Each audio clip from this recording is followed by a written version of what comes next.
ხან სტუდიაში პირველად თავარ, მინდა ჯერ მიშას და მე სანდრას საბადების დღეები მიულოცო. ესე მიყოლებით აქვს ერთმანეთთან ჩემთვის ყველაზე ერთ-ერთი ყველაზე ძვირფასი მეგობრები და რა თქმა უნდა უმნიშვნელოვანესი ადამიანები არიან ჩვენი ქვეყნის ცხოვრებაში და მინდა მათ ჯანმრთელობა პირველ ყოვლისა, მიშას თავისუფლება და ორივეს გამარჯვება და ყველაფერი კარგი უსურვო.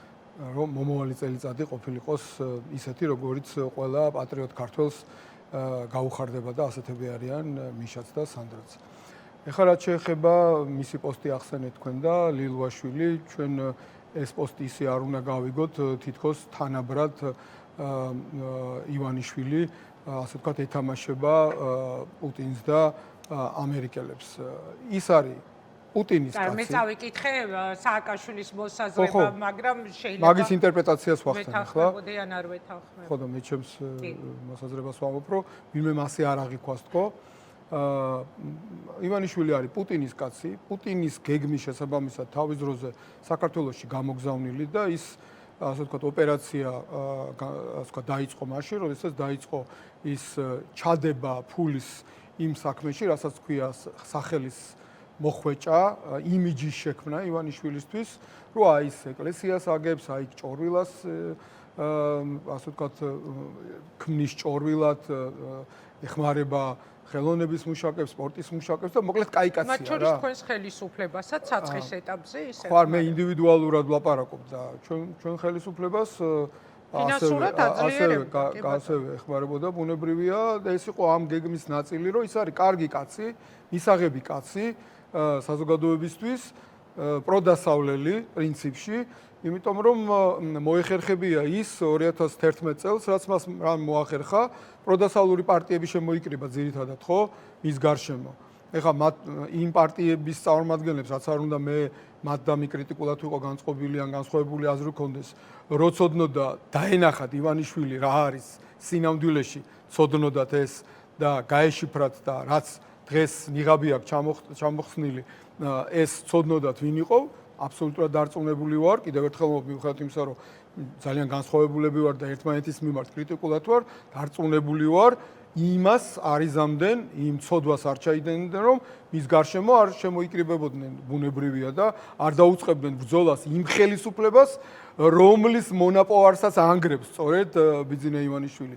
სწორედ იმ ხელისუფლების თავისი ნაკლი, თავისი პრობლემები, თავისი შეცდომებით, რა თქმა უნდა, ხო, მიხეილ სააკაშვილის გაკვალულ გზას და ანგრევენ ბოლომდე, ხო? რამაც მიგვიყვანა ნატოსთან იმ პოზიციამდე, რომ ჩვენ უკვე გვაქვს პირობა მოცემული, რომ ნატოში გავწევრიანდებით, რომ ჩვენ კანდიდატის სტატუსი გქონდა ფაქტიურად, რომ შინაარსობრივად აი ბევრი ღადაობს ამაზე და მაპზე მეტი გქონდა თუ არ გქონდა, ხო? მაპი არ მოგცეს იურიდიულად, მაგრამ შინაარსობრივად მოგცეს აი ამ წევრობისთვის მოსამზადებლად და ევროკავშირთან უკვე იმ დონეზე ვიყავით, რომ უკვე მოლაპარაკებები პრაქტიკულად დამთავრებული იყო 80%-ზე მეტი ტექსტი შეთანხმებული ასოცირების ხელშეკრულებაზეც, უვიზო რეჟიმზეც, ვაჭრობასთან დაკავშირებით და ამერიკასთან 2011 წლებში დადებული შეთანხმება პრაქტიკულად პრეზიდენტ სააკაშვილისა და ობამასი, რომ ამერიკასთანაც იგივე დაიწყებოდა ეკონომიკური თვალსაზრისით და ვიზების თვალსაზრისით, გახსოვთ ესაც, ხო?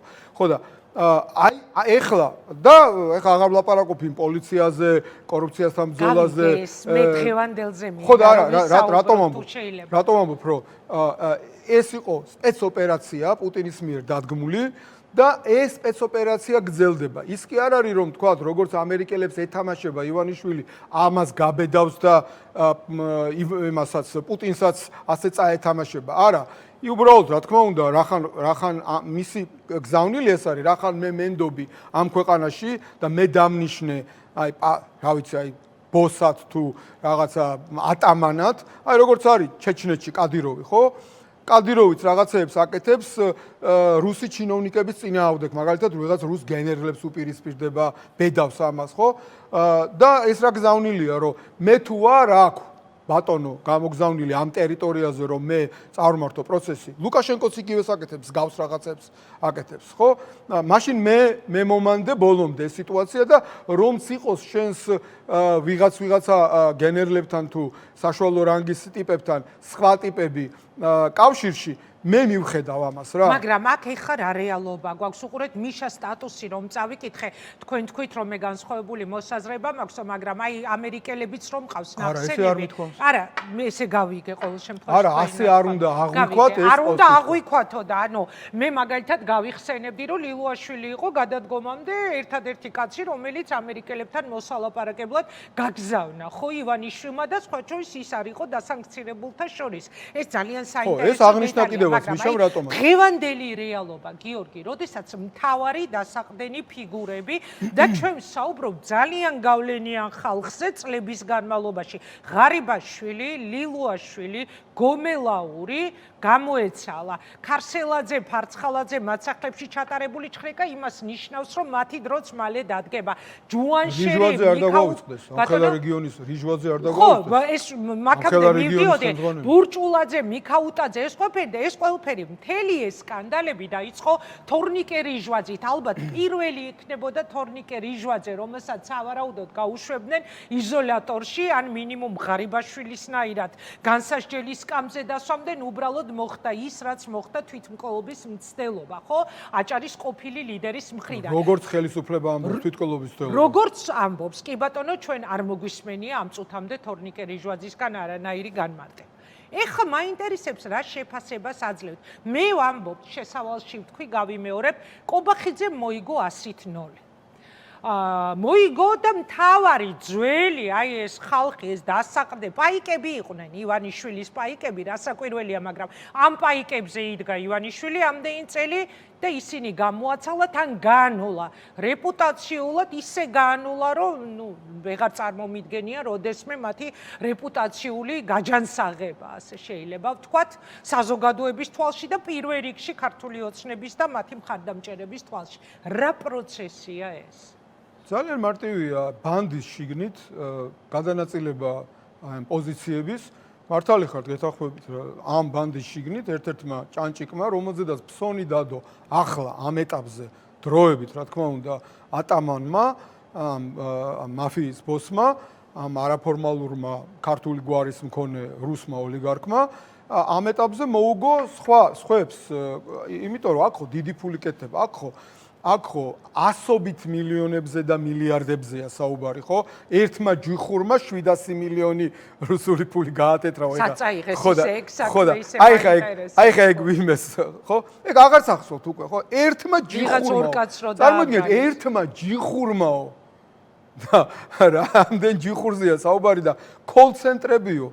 ასობით კოლცენტრია, რამდენი ხანია? აი ხლა დღეს დადეს ბუნებრივია ჩვენება ლევან ხაბეიშვილი ამაზე და ჩვენი ანტიკორუფციული გუნდი თქვენთან ერთად ჟურნალისტებთან ერთად რამდენი ხანი ლაპარაკობდა ოღონდ უფრო ლაპარაკობდა უკვე სახელები და გვარებით მისამართებით და თქვენ ამას აშუქებდით და დიდი მადლობა და მადლობა გმოწ რომ ხართ ის ადამიანები რომლებიც ამას ყველაფერს ასე თუ ყურადღებას აქცევდნენ საზოგადოება ეს ყველაფერი იცის ხო გამოდგა ლევან ხაბეიშვილი და ჩვენი მეგობრები ხო მართალი ჩვენი მეგობრები ლევანის და მათ შორის ხო წეგა პირაკი კუპრაძე მასახსენა ლევან ხაბეიშვილი სასამართლოში უჩივლა და სასამართლოს სამმა ინსტანციამ ტყუილზე მოაწერა ხელი და უდანაშაულო ადამიანზე თქვეს რომ ცილისწამებლები არიანო და ლილუაშვილზე კრიმინალზე თქვეს რომ სპეტაკი კაციო როგორც კობახიძეს სიტყვები რაღაც სპეტაკი და რა ვიცი ებსიძა ხო და მართალი და პროფესიონალი და ეს ბავშვების კვების ფულს ჭამდაო კოლცენტრებს მფარველობდაო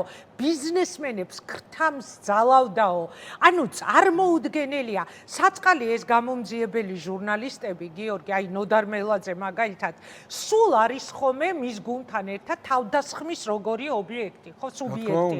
წარმოუდგენელი თავდასხმები ხდება ლამის პირდაპირ ეთერში მოკლეს მაგალითად მაკაჩიხლაძე ეს ყველას ახსოვს, ხო და აღმოჩნდა რომ რასაც აშუქებდნენ ყველაფერი მართალი იყო ჯუანშერ ბურჭულაძეზე, მიქაუტაძეზე, ღარიბაშვილზე, ლილუაშვილზე, ფარცხალაძეზე და რა ვიცი მათი სახელი ლეგიონია.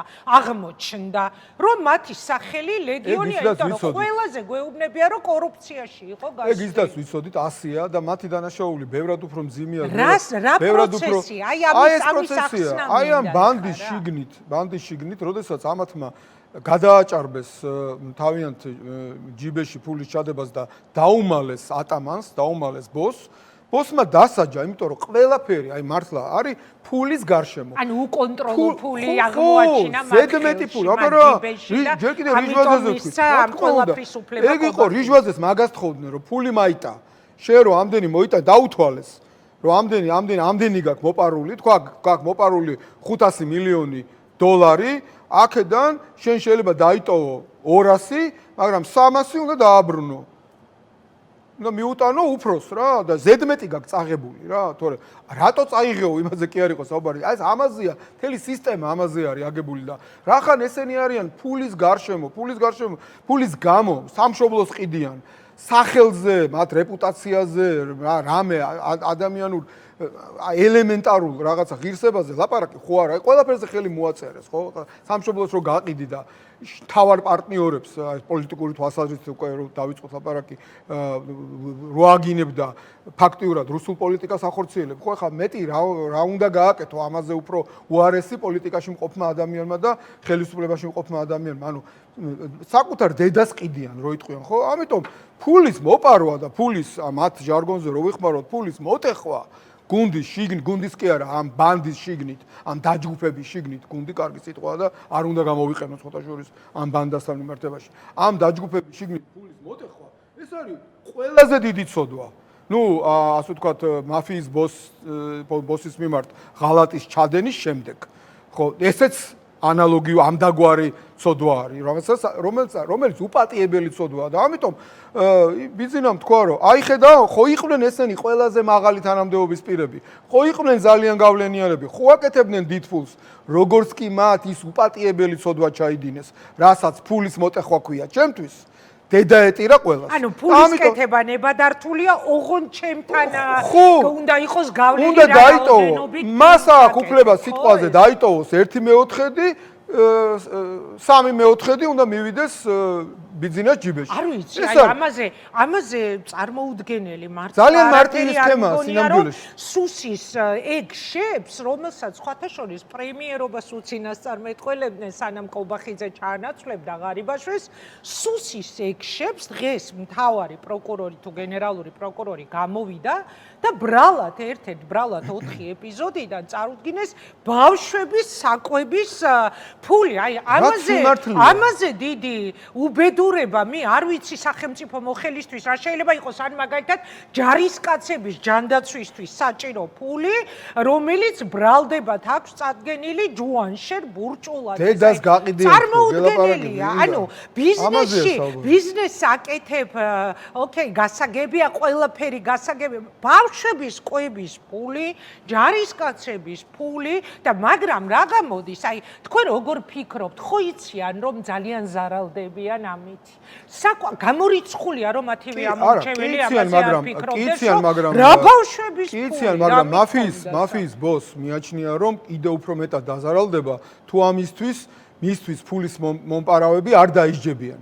ეს უფრო მძიმე ამბავია მისთვის, მაგას გეუბნებით ახლა. რა თქმა უნდა, ნებისმიერი ქმედება თუ უმოქმედობა იწევს დადებით შედეგსაც და უარყოფით შედეგსაც.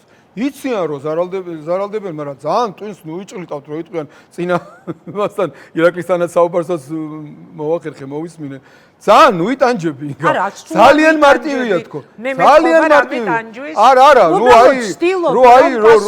ხო და არ არის მარტივია თქო მაგას. რა პროცესთან? ხო და არ არის არაფერი რთული თქო, ამის თქმა მინდა რა. არ არის არაფერი რთული. ძალიან მარტივია, ხა ციგნებიც გვაქვს საკითხული და რა ვიცი, მაფიაზე ფილმებიც გვაქვს ნანახი. იქ თავარი ცოდვა ეგ არის, რომ ბოსს მოუტეხო ფული და იქ ბოსმა რო არ დასაჯოს ის იქ მაფიაში პირდაპირ კლავენ, ხო? აგერ რიჟვაძეს კლავდნენ, ხო? ფაქტობრივად ან თვითკოლობამდე მიყავდათ. არაფერი განსხვავებული არ არის. მაშინ მაფიის ბოსს მიაჩნია, რომ ეს ბევრად უფრო მძიმე ამბავი იქნება, ვიდრე მისი ერთგული ადამიანი, რომელსაც ფული მოუტეხა, მოკლას. რა ის რო კლავს იმ თავის ერთგულ ადამიანებს, ის იმას პრობლემა არ ექმნება ამითი, ის გამოზარდა, ასე შემდეგ.